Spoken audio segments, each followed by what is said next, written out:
Hi, welcome to IMS Lucknow YouTube channel. आज के session में हम लोग डिस्कस करने वाले हैं कैट 2024 स्लॉट 2 के क्वांटिटेटिव एप्टीट्यूड सेक्शन के क्वेश्चंस को। पहला क्वेश्चन आपके सामने है। ABCD is a trapezium in which AB is parallel to CD. Sides AD and BC, when extended, intersect at point E. If AB is 2 cm, CD is 1 cm, and perimeter of ABCD is 6 cm, then the perimeter in centimeter of triangle AEB is. So diagram यहाँ पे हम लोग को सबसे पहले बनाना होगा। जो parallel sides given है AB एंड CD, उनकी लेंथ भी आपको दी गई है। तो AB ग्रेटर है CD से, तो डायग्राम पहले बना लेते हैं।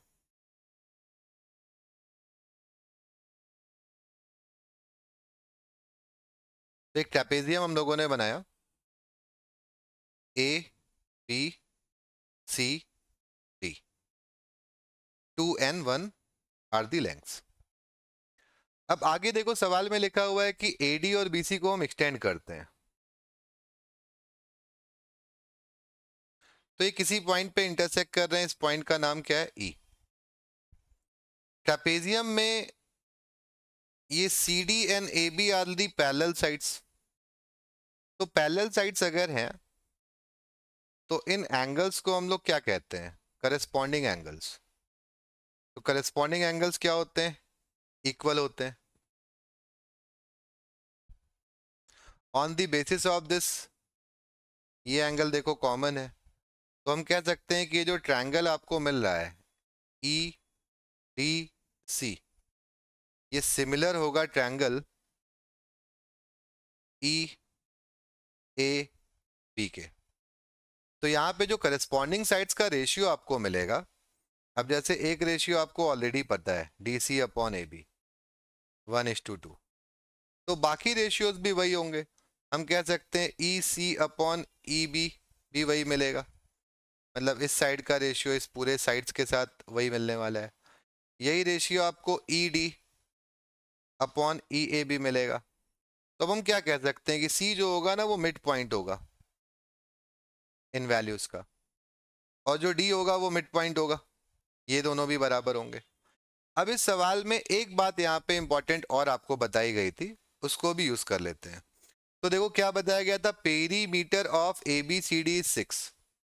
तो ABCD का पेरीमीटर अगर 6 दिया गया है, तो दो साइड तो आपको ऑलरेडी नोन है, दो साइड आपको ऑलरेडी नोन है,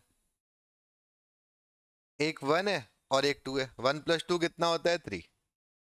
तो अगर हम देखें तो एक साइड को अगर हम इसको x मान लें, इसको y मान लें, तो हमें पता है कि x + y + 1 + 2 क्या आने वाला है? 6। तो x + y क्या आने वाला है? 3 आने वाला है। अब अगर ये बराबर है तो ये वैल्यू भी y होगी और ये वैल्यू भी x होगी। अब हमें पेरीमीटर पूछा गया है हम लोगों से, पेरीमीटर निकालना है। किस ट्रायंगल का निकालना है? E D E A B का निकालना है, ई ए बी का निकालना है। अब इस पूरे ट्रायंगल का अगर पेरीमीटर निकालना है तो आपको देखो क्या क्या ऐड करना है, x x y y and 2। तो आपको पेरीमीटर मिलेगा 2x + 2y + 2। ये वैल्यू आप इजीली यहां से कैलकुलेट कर सकते हो। तो this would be 6 and 6 + 2 is 8। तो 8 is the answer.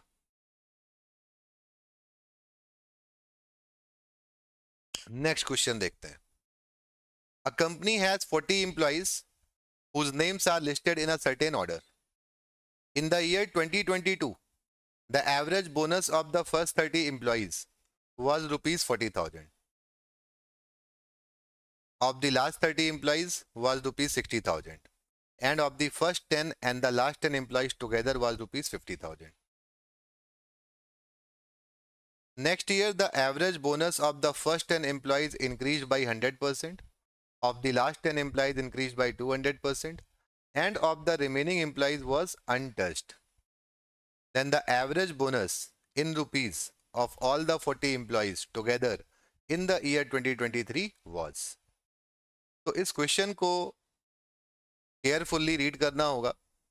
We are talking about 40 employees of a company, जिसमें फर्स्ट 30, लास्ट 30, फर्स्ट 10, लास्ट 10, इस तरह का डेटा आपको दिया गया है।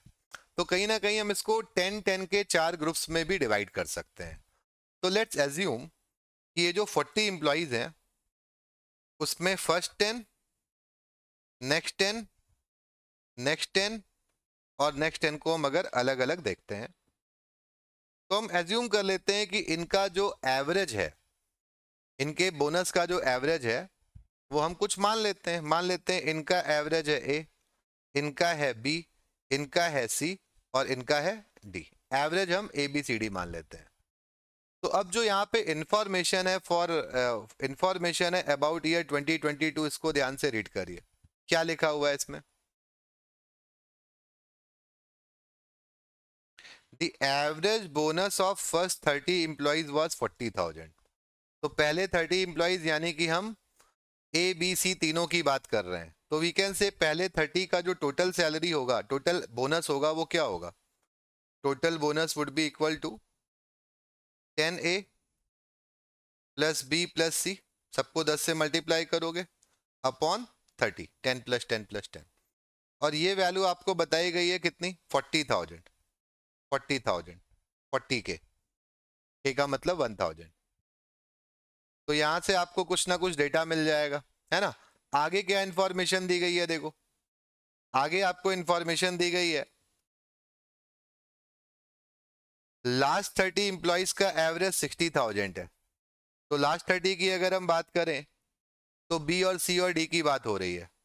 तो 10 times B plus C plus D divided by 30 is equal to 60 K. And then finally एक इंफॉर्मेशन और है, the first 10 and the last 10, यानी कि हम ए और डी की बात कर रहे हैं। इनका एवरेज क्या है? 50,000 है।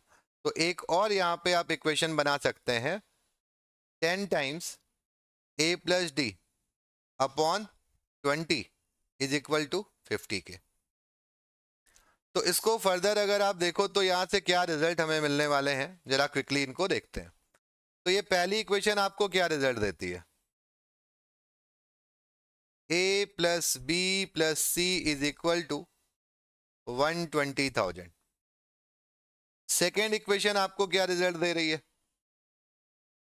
B plus C plus D is equal to 180,000।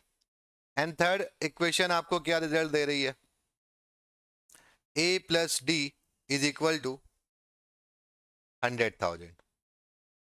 अब अगर आप नोटिस करो, इन दोनों को अगर हम ऐड कर दें, if we add this to what we get? A plus 2B plus 2C plus D is equal to 300,000।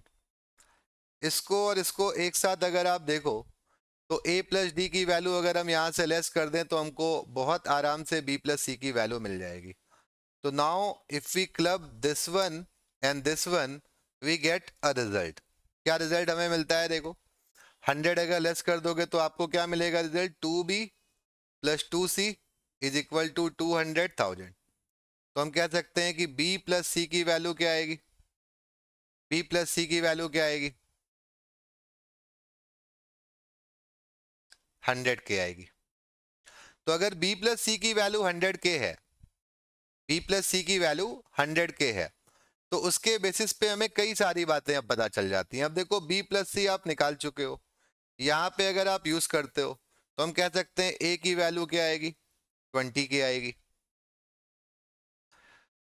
हम लोग b प्लस सी निकाल चुके हैं, अगर यहाँ पे यूज करते हैं तो हम कह सकते हैं d की वैल्यू क्या आएगी? d की वैल्यू 80 की आएगी। तो हमारे पास a यानी कि पहले 10 लोगों का एवरेज कंपनसेशन और d यानी कि आखिरी के 10 लोगों का एवरेज कंपनसेशन भी अब हमें मिल चुका है। Now the question is asking what? तो देखो सवाल में आपसे क्या पूछा गया है? Next year the average bonus of the first 10 employees increase by 100%। तो पहले 10 का जो बोनस है, पहले 10 का जो बोनस है ये 100% बढ़ गया है। तो ईयर 2023 की अगर हम बात करें, ईयर 2023 की अगर हम बात करें तो 2023 में जो ए की वैल्यू है वो अब 20,000 को आप 100% बढ़ाओगे तो क्या हो जाएगी, 40,000 हो जाएगी। And the last 10 increase by 200%। देखो क्या लिखा हुआ है, लास्ट 10 इंक्रीज बाई 200%। तो लास्ट 10 का मतलब है कि हम डी के बारे में बात कर रहे हैं। तो डी की वैल्यू देखो क्या हो गई है, 80,000 है, इसको 200%, यानी कि इसको 3 टाइम्स आप कर दोगे, 200% का इंक्रीज है तो एक्चुअल में 3 टाइम्स हो जाएगा। तो दिस वैल्यू वुड बी 240 के। और क्या इंफॉर्मेशन दिया हुआ है देखिए, and the remaining employees was unchanged. तो बी और सी की वैल्यू में कोई भी चेंज यहां पर नहीं आया है। तो हमें यहां से पता है कि बी प्लस सी की वैल्यू क्या है, बी प्लस सी की वैल्यू 100 के है। तो अगर हम चारों को ऐड करके इसका एवरेज निकालना चाहें तो ऑब्वियसली निकाल सकते हैं। तो आपसे एवरेज बोनस पूछा गया है 40 एम्प्लॉइज का, तो एवरेज बोनस क्या आएगा। अब सिंपल सा अरिथमेटिक मीन का कॉन्सेप्ट लगा दो। तो हमें क्या निकालना है, a plus b plus C plus d by 4 की वैल्यू निकालनी है। तो ऐड कर लो, 40 plus 240 plus 100, 380 divided by 4. So this would be 95,000. So 95,000 is the first option. Next question पे आते हैं।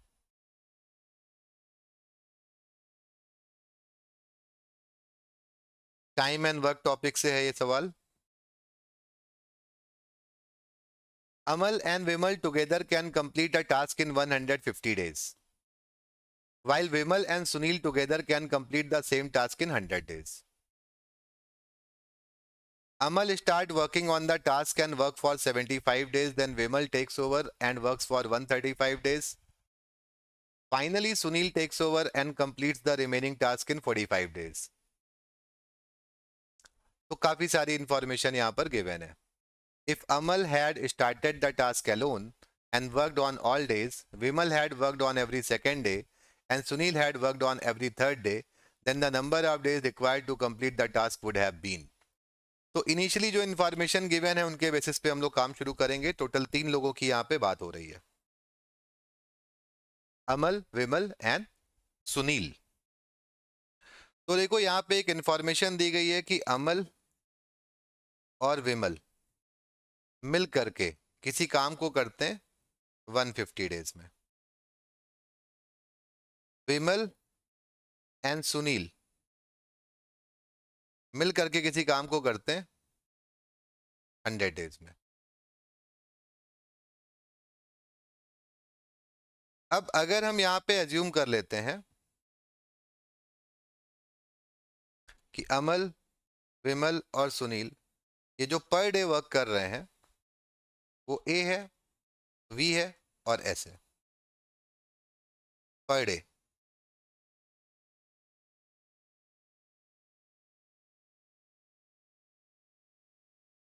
ऐसा हमने एज्यूम कर लिया। तो अब अगर हम टोटल वर्क को मेजर करने की कोशिश करें तो आमतौर पे टाइम एंड वर्क में हम लोग एक एलसीएम का भी कॉन्सेप्ट पढ़ते हैं। तो इफ वी एज्यूम कि भाई जो टोटल वर्क है हमारा that is nothing but LCM of 150 and 100, मान लेते हैं हमें 300 काम करना था। तो उसके हिसाब से अगर आप देखो तो अमल और विमल ने ये जो काम है 150 डेज में किया है।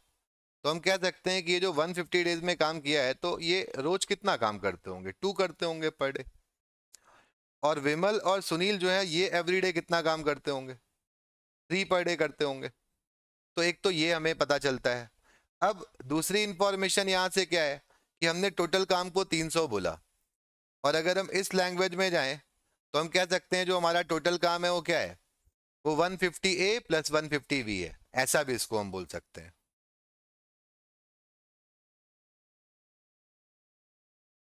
तो इसी वजह से आपको A प्लस वी की वैल्यू मिल गई थी, कितनी, 2 मिल गई थी, जो अभी हमने यहाँ पे लिखी भी है। इसी तरह से हम देखें तो ये जो टोटल वर्क है ये हमारा विमल और सुनील मिलकर के 100 डेज में करते हैं। तो इसको you can also right 100V plus 100S। तो इसी वजह से आपको V प्लस S की वैल्यू क्या मिल जाएगी, 3 मिल जाएगी, जो यहाँ पे मिल भी रही है ना। अब जो फर्दर इंफॉर्मेशन है जिसमें तीनों लोग थोड़ा अलग अलग डेज के लिए काम कर रहे हैं उसको ध्यान से पढ़िए। Amal started working on the task and worked for 75 days. Then Vimal takes over and work for 135 days. And finally Sunil takes over and completes the remaining task in 45 days. तो इस चीज को आप कैसे समझ सकते हो कि अमल ने काम किया कितने दिनों के लिए? 75 डेज के लिए। तो अमल ने कितना काम किया होगा? 75A। फिर विमल ने काम किया 135 डेज के लिए, कितना काम किया होगा? 135V। और फिर सुनील ने काम किया 45 डेज के लिए, कितना काम किया होगा? 45S। और ये काम क्या आना चाहिए? 300 आना चाहिए। तो अब यहाँ पे वैल्यूज को पुट करते हैं। इसमें देखो आप क्या लिख सकते हो, 75A प्लस 75V, इसको ब्रेक कर दिया हमने। तो 75V अगर आप सेपरेट कर लोगे तो जो रिमेनिंग बचेगा वो कितना होगा? 60V होगा plus 45S is equal to 300। तो अब देखो A प्लस V की वैल्यू आपको मालूम है, A प्लस V की वैल्यू क्या है? 2 है। तो दिस वुड बी 150। देन यहां पे भी हम लोग क्या लिख सकते हैं? 45V plus S। तो इसको भी दो पार्ट में ब्रेक कर लिया। 45 हमने V और S को कॉमन कर लिया। तो अब यहाँ पे 15V आपके पास बचता है जो कि 300 के बराबर है। अब V प्लस एस की वैल्यू आप ऑलरेडी निकाल चुके हो। V प्लस एस की वैल्यू क्या आती है? 3 आती है, वो भी पुट कर दो। तो आपको मिलता है 150 प्लस 45 इंटू 3 करोगे तो 135 plus 15V is equal to 300। यहां से आप V का वैल्यू कैलकुलेट कर सकते हो। यहां से V का वैल्यू क्या आएगा? 1। This is 285। 300 में से सब्ट्रैक्ट करोगे यू गेट 15। तो 15V is equal to 15, so V would be 1। अब अगर आपके पास V की वैल्यू 1 है तो आप सब कुछ निकाल सकते हैं, क्योंकि देखो आपको क्या पता था कि A प्लस V की वैल्यू 2 है। आपको यहां से पता था कि V प्लस S की वैल्यू क्या है? 3 है। अब आपको पता चल गया कि V की वैल्यू है 1, तो ऑब्वियसली A की वैल्यू भी 1 होगी और S की वैल्यू क्या होगी? 2। तो अमल की, विमल की और सुनील की एफिशिएंसीज आपको पता चल गई, विच मीन्स कि अमल अगर एक दिन में 1 काम करता है तो विमल करता है 1 यानी कि उसके बराबर, और सुनील करता है 2।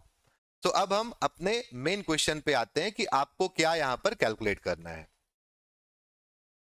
तो the question is saying if Amal had started the work alone and worked on all days, तो अमल को रोज काम करना है। Vimal had worked on every second day, Vimal को हर दूसरे दिन काम करना है। And Sunil had worked on every third day, हर तीसरे दिन काम करना है। Then the number of days required to complete the task would have been. तो यहाँ पे एक पैटर्न आपको दिखेगा। अब उस पैटर्न को पहले देखते हैं। तो अगर हम अमल की बात करें तो अमल एक काम कर रहा है, फिर एक कर रहा है, फिर एक कर रहा है, फिर एक कर रहा है, फिर एक कर रहा है, फिर एक कर रहा है, ये रोज काम कर रहा है।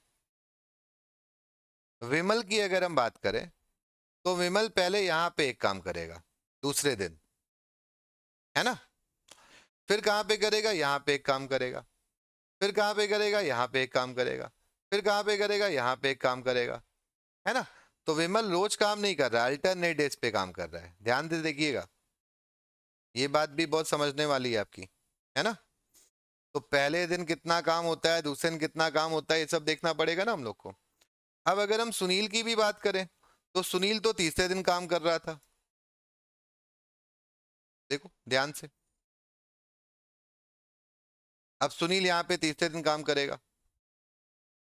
एक टेबल सा बना लेते हैं। फिर यहाँ पे काम नहीं करेगा, फिर यहाँ पे काम नहीं करेगा, फिर यहाँ पे काम करेगा। अब अगर और आगे भी हम बना लेते तो हमें एक पैटर्न देखने को मिलता। अब ये एक एक छोड़ करके काम कर रहा है तो यहाँ पे फिर आ जाता, ये दो छोड़ करके काम कर रहा है तो इसका टर्न यहाँ पर आता। अब पैटर्न क्या मिल रहा है देखो, पहले दिन एक काम हुआ, 1 + 2 3 एंड 3 प्लस, सॉरी इसका काम 2 लिख लो, सुनील का काम एक्चुअल में 1 नहीं था तो इसको मेक इट 2, ये हर जगह 2 करेगा, डबल है ना? तो देखो 1 + 2 कितना हो गया? 3। एंड 3+3 क्या हो गया 6। तो पहले 3 दिन में कितना काम हुआ 6, और अगले 3 दिन में भी क्या 6 हो रहा है। 2+1 3 एंड 3+4 7, नहीं 7 हो रहा है। तो हम कह सकते हैं कि अगर हम 6 दिनों की बात करें तो इन 6 दिनों में जो कुछ भी हुआ है वही अगले 6 दिनों में रिपीट होगा। नोटिस करिए, ये जो फर्स्ट 6 डेज में हुआ है यही नेक्स्ट 6 डेज में रिपीट होता हुआ आपको दिखेगा। 1+2 3, 3+3 6, 6 के बाद देखो क्या होता है 2, 2+1 3, 3+, यहां पे देखो ये भी लिख लो। अब यहां पे देखो जो शुरुआत के 6 दिनों में हुआ वही आगे भी 6 दिनों में आपको होता हुआ दिखेगा। हम करके दिखाते हैं आपको, देखो आगे भी अगर हम लिख दें यहाँ पे तो क्या वैल्यू आएगी इसके बाद, यहाँ पे 1 आएगा, यहाँ पे कुछ नहीं आएगा, और यहाँ पे कुछ नहीं आएगा। तो जोड़ लो 1+2 3, 1+2 3, 3+3 6, 6+2 8 9, 9+4 13, फिर से काम हो रहा है ना। तो इस तरीके से आप आगे बढ़ेंगे 13 13 काम करते हुए। तो नाउ वी कैन से कि 6 डेज में कितना काम होता है 13 काम होता है, और हमें किस नंबर पे पहुंचना है 300 पे। तो 13 से 300 बनाने के लिए किससे मल्टीप्लाई करना होगा, 23 से मल्टीप्लाई कर दो, क्या वैल्यू आएगी देखो 299 आएगी। तो इधर भी 23 से करोगे तो इधर क्या वैल्यू आएगी 138। तो हम कह सकते हैं 138 डेज में 299 वर्क हो जाता है। तो अगर 138 डेज में 299 वर्क होता है और 6 डेज के ये पीरियड हमने कंप्लीट किए हैं, तो जो अगला टर्न आएगा वो किसका आएगा, नेचुरली अमल का आएगा। तो अब आपको एक दिन और लगेंगे +1, और यहाँ पे एक काम और हो जाएगा। तो आंसर शुड बी 139। तो answer to this particular question would be 138, और प्लस एक दिन और लग रहा है, तो answer should be 139 days. So not a very basic question, थोड़ा सा समय इस सवाल को करने में लगेगा, तो डेफिनेटली मैं इसको बहुत इजी क्वेश्चन रेट नहीं करूंगा। ठीक है, नेक्स्ट सवाल पे आते हैं। तो देखो इन इक्वलिटी का सवाल है अलजेब्रा टॉपिक से।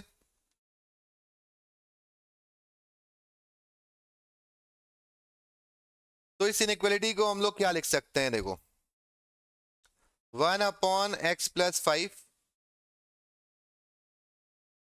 एक तरफ ले आते हैं, -1/2x-3 लेस देन और इक्वल टू 0। क्योंकि less than 0 greater than 0 check करना ज्यादा इजी होता है, तो इसको आप कन्वर्ट कर लो।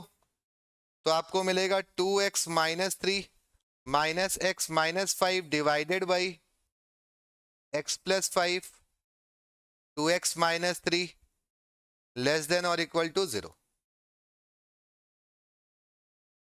फाइनली इसको क्या लिख सकते हैं, x-8 divided by x+5 2x-3 less than और इक्वल टू 0। तो अब ये एक ऐसे सवाल में कन्वर्ट हो गया जैसा आमतौर पे जो भी कैट की तैयारी कर रहे हैं लोग इस तरह का फॉर्मेट इनइक्वालिटी में जरूर पढ़ते हैं। तो देखो इसमें क्या होता है, सबसे पहले आपको क्रिटिकल पॉइंट देखने होते हैं अगर हम पॉजिटिव नेगेटिव इसका पता लगा रहे हैं। तो एक तो पॉइंट यहां पर -5 आ जाता है, -5 इसमें x की वैल्यू हो नहीं सकती बिकॉज फंक्शन यहां पर क्या होगा अनडिफाइंड हो जाएगा, डिनोमिनेटर में 0 रखोगे तो फंक्शन अनडिफाइंड हो जाता है यहाँ पे। उसके बाद एक और क्रिटिकल पॉइंट आपको मिलता है क्या 3/2,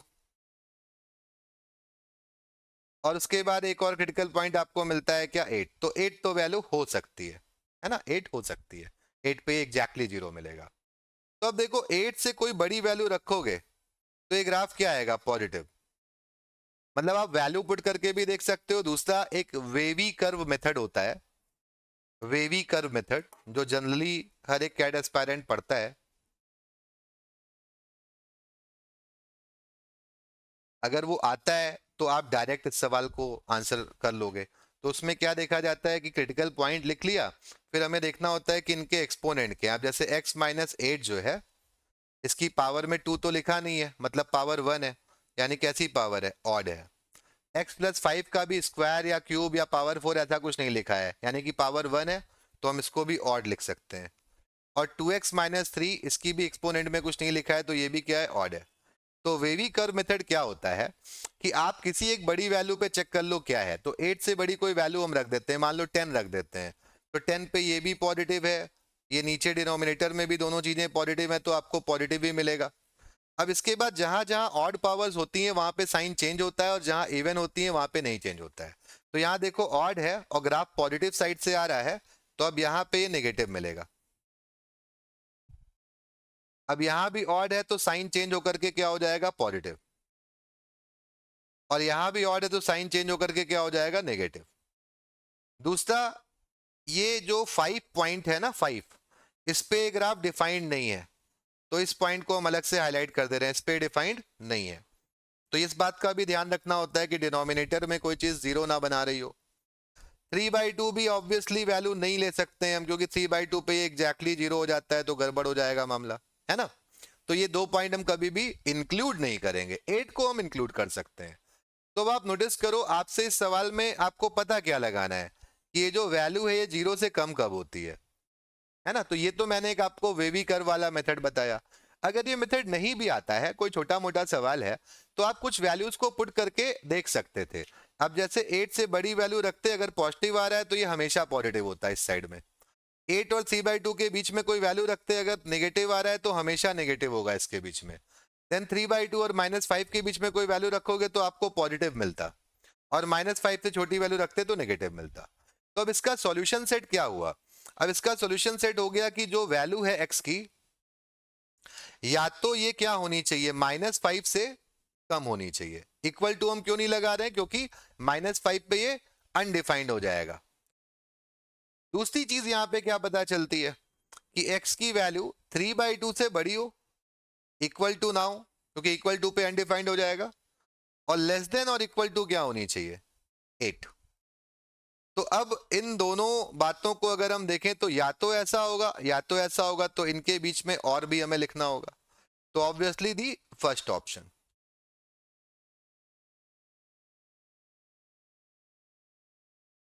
So this is an easy question for those who have done inequality and such topics of algebra in the CAT preparation.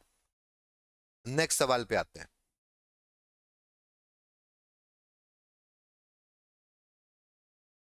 So simple and compound interest का सवाल है, ये रीड कर लेते हैं इसको। Anil invest ₹22,000 for 6 years in a scheme with 4% interest per annum, compounded half yearly. तो अगर हम 4% इंटरेस्ट की बात कर रहे हैं पर एनम, और हाफ ईयरली कंपाउंड कर रहे हैं, तो इसको आप ऐसे समझ सकते हो कि भाई अगर हम 1 साल के बाद ईयरली कंपाउंड कर रहे होते तो हम 4% से किसी चीज को इंक्रीज करते, लेकिन अगर हम 6 मंथ्स में इंक्रीज कर रहे हैं तो 2% से इंक्रीज करेंगे, और 1 साल में 2 बार करेंगे, 2 साल में कितनी बार करेंगे, 4 बार, तो 6 ईयर्स में कितनी बार करेंगे, 12 टाइम्स करेंगे। तो कहीं ना कहीं अनिल का जो 22,000 का इन्वेस्टमेंट है, ये 2% से इंक्रीज होगा कितनी बार, 12 टाइम्स। तो हम कह सकते हैं अनिल का जो फाइनल अमाउंट होगा, अनिल का जो फाइनल अमाउंट होगा इस केस में, कंपाउंडेड हाफ ईयरली वाले केस में, वो क्या होगा, 22,000। और आप अगर किसी चीज को 2% बढ़ा रहे हैं तो 1 + 2/100 से मल्टीप्लाई करोगे, और अगर आप 12 टाइम्स बढ़ा रहे हो तो एक्सपोनेंट में क्या लिख दोगे, 12। अब फर्दर क्या इंफॉर्मेशन सवाल में, इसको देखते हैं। Sunil invest a certain amount, तो अमाउंट हमें नहीं पता उसने क्या इन्वेस्ट किया, in the scheme for 5 years, तो पहले 5 ईयर्स के लिए किया, सेम स्कीम में किया। तो अगर सेम स्कीम में किया तो हम कह सकते हैं सुनील ने अगर ₹X इन्वेस्ट किए हैं तो उसका भी इन्वेस्टमेंट 2% बढ़ेगा एवरी 6 मंथ पे, और 5 ईयर्स में कितनी बार बढ़ेगा, 10 टाइम्स। अब उसकी फाइनल वैल्यू ये हो जाने वाली है। अब आगे क्या लिखा है, एंड देन री invest the entire amount he receives eight the end of 5 years. तो ये जो अमाउंट उसको मिला है इसको ये दोबारा इन्वेस्ट कर रहा है 1 साल के लिए 10% सिंपल इंटरेस्ट पे। तो अब ये जो भी वैल्यू है ये फर्दर 10% बढ़ जाएगी। तो इस पूरी वैल्यू को आपको 10% अगर बढ़ाना है तो 1+10/100 से हम मल्टीप्लाई कर सकते हैं, 110% हो जाएगी वैल्यू बढ़ने के बाद। एंड दे हैव सेड कि both these amounts are equal. If the amount received by both at the end of 6 years are equal then the initial investment in rupees made by Sunil is. तो initial investment क्या था ये हम लोग को पता लगाना है। दोनों को इक्वेट कर देते हैं। तो आप देखो यहाँ पे 12 है एक्सपोनेंट और यहाँ पे इसकी पावर में आपको मिल रहा है 10। तो आप कैंसिल करोगे तो केवल स्क्वायर बचेगा आपके पास। तो दिस वुड बी 22,000 और ये 1+2/100 को आप 1/50 लिख सकते हो और इसकी पावर में क्या बचेगा 2। और इस तरफ आपको वैल्यू क्या मिल रही है x इंटू 1+ अभी 10/100 को वी कैन राइट 1/10। तो फाइनली हमें x निकालना है तो x का वैल्यू हो जाएगा 22,000। यहाँ पे इसको सॉल्व करोगे तो इंटू 51 अपॉन 50 रहेगा। और इसको भी आप जब लेफ्ट हैंड साइड में लाओगे तो आप 10 ऊपर आ जाएगा और नीचे क्या आ जाएगा 11।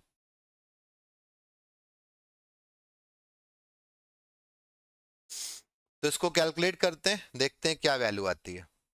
तो 11 से करते हैं। So this value would be 2000।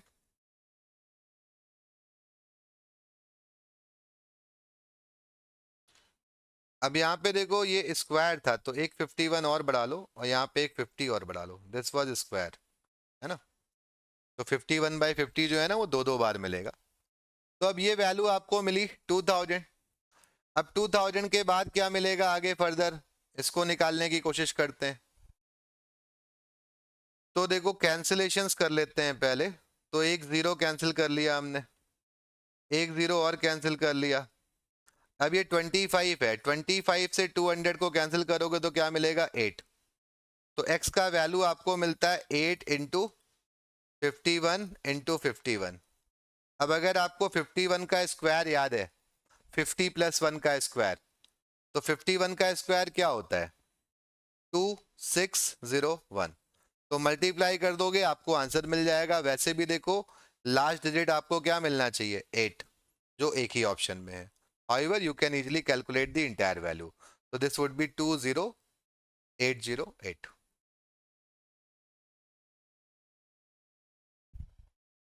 तो this I would rate an easy question. ये काफी आसान सा सवाल था।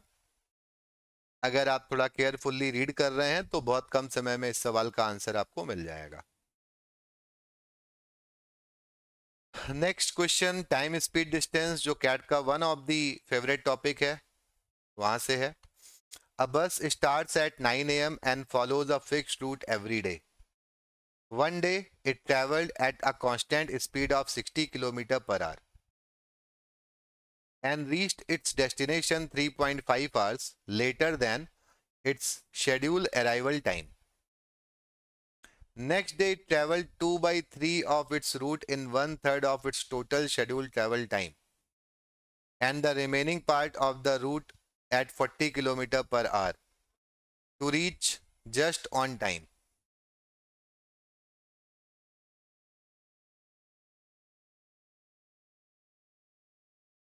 तो देखो यहाँ पे एक जगह पे 2/3 या 1/3 की बात की गई है। तो अगर हम वैल्यूज को 3 के मल्टीपल में एज्यूम कर लें तो थोड़ा कैलकुलेशन शायद हमें कम करनी पड़े। तो अगर हम मान लेते हैं कि जो टोटल डिस्टेंस है वो है 3D और जो नॉर्मल टाइम है टोटल, जिसको कि शेड्यूल्ड टाइम भी यहां पर बोला गया है, वो मान लेते हैं 3D है।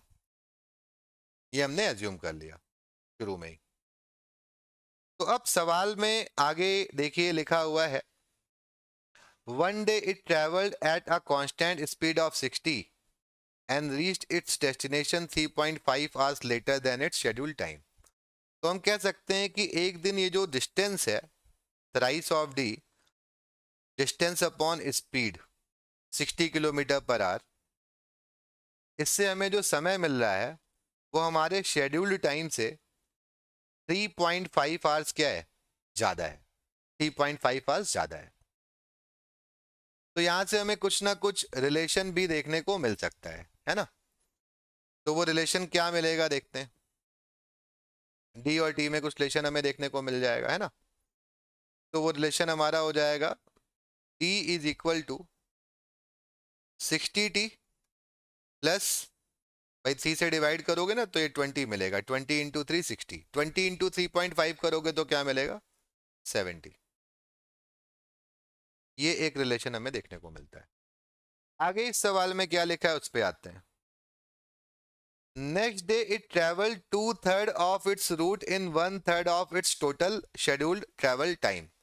तो अगले दिन कितना समय लग रहा है, अगले दिन कितना समय लग रहा है वो कैलकुलेट करते हैं। तो नेक्स्ट डे देखो 2/3 जो डिस्टेंस है वो इसने ट्रेवल करी है 1/3 of it's travelled scheduled time में। तो 2/3 डिस्टेंस कवर करी तो डिस्टेंस कितनी बच जाएगी, डी।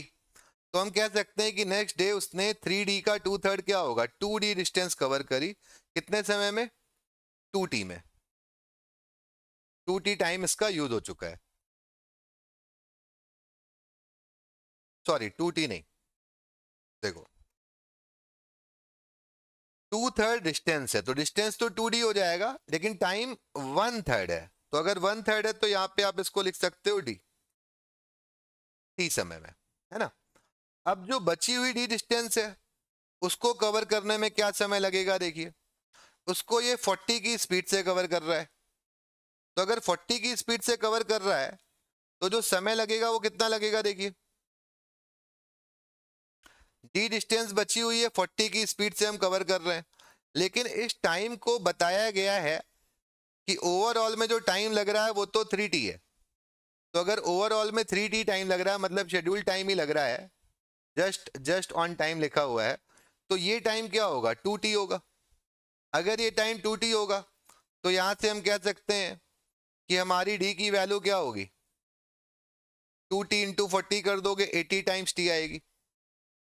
यहां से हमारी डी की वैल्यू कुछ ऑलरेडी आई हुई है, दोनों को अगर हम कंपेयर कर लेते हैं तो ऑब्वियस सी बात है कि हमें कुछ ना कुछ आंसर मिल जाएगा। तो क्या आंसर मिलेगा देखते हैं, दोनों को कंपेयर कर लेते हैं तो रिजल्ट मिलता है 60t plus 70 is equal to 80t। तो 20 times t is equal to 70, so value of t is 3.5। अब अगर t की वैल्यू 3.5 है तो हम लोगों को क्या कैलकुलेट करना है, 3t।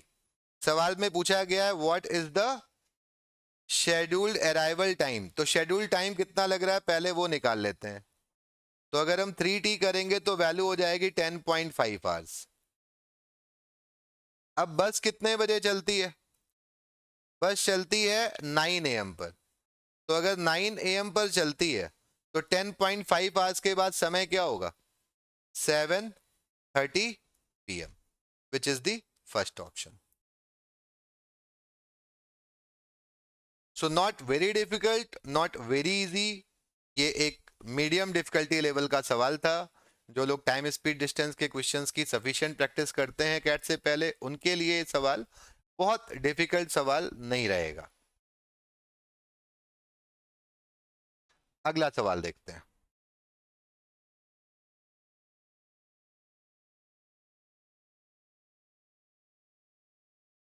सो m और n क्या होने चाहिए, नेचुरल नंबर्स होने चाहिए, उसमें भी n का वैल्यू 1 से ज्यादा होना चाहिए। और आपसे m माइनस एन की वैल्यू पूछी गई है, एक रिलेशन आपको दिया गया है m to the power n is equal to 2 to the power 25 into 3 to the power 40। तो देखो m की पावर n जो है वो 2 की पावर 25 इंटू 3 की पावर 40 के इक्वल है।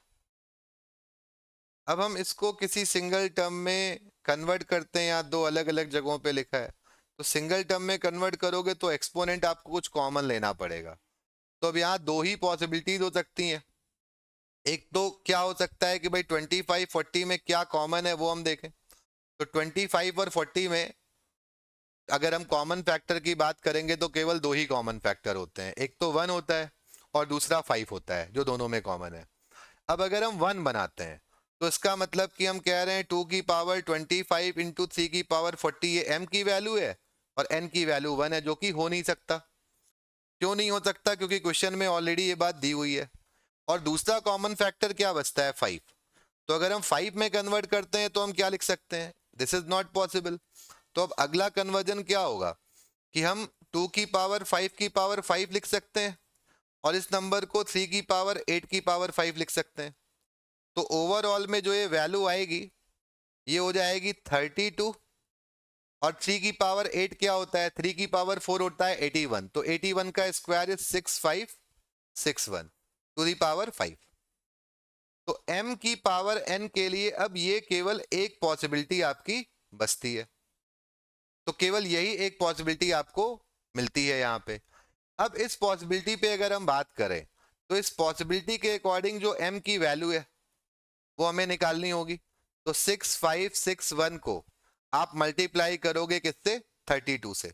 तो क्या मिलेगा जरा देखते हैं।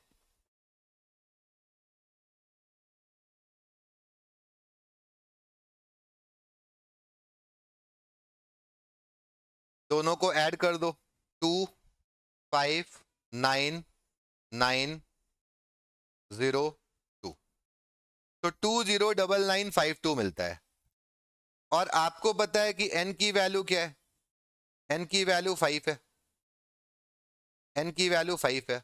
तो यहां से अगर आप 5 लेस कर दोगे तो आपको आंसर क्या मिलेगा? Fourth option 209947। So this I would rate a very very easy question. थोड़े से हिट एंड ट्रायल से आप इस सवाल के आंसर पे पहुंच जाओगे। Calculations are also not very difficult because 81 square आमतौर पे फेमस नंबर है, याद रहना चाहिए। 2 की पावर 532 सभी को पता होता है। तो this is a very easy question from CAT 2024 slot 2। So ये लास्ट सवाल था।